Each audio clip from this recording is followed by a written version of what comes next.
Daudziem Osmo Latvija asociējas ar Osmo eļļām, bet mēs neesam tikai Osmo pārstāvi.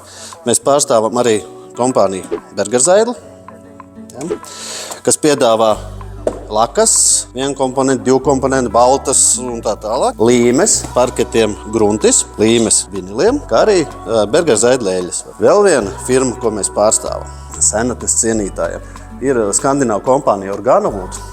Ļauj koksnē dabīgi nosirmot. Viņi paliek tā kā dabīgi nosirmojis. Ja man taisnība paraudziņš ir procesā. Ja? Tā viņš pamazām arī pārtop. Kā mēs smējamies, es esmu Brīvdabas muzejs. Kas vēl? Parkets. Platāki, gan šaurāki, gan raupjāki, smalkāki, apstrādāti, neapstrādāti. Brauc ciemos un parādīsim, izrunāsim. Un, protams, kas mums tagad ir modes kliedziens? Vinils. Vinilu mēs, kā arī vispārējiem, mēs piedāvājam augstākā segmenta. Somu firma Hardars augstākās klases kvarca vinilus. Te var redzēt arī dažādus šos te dēļu izmērus. Ja gan plato dēli var, gan šaurāk, budžeta klases, ne tikai eļas, lakas, vinili, parketi. Laipni aicināts.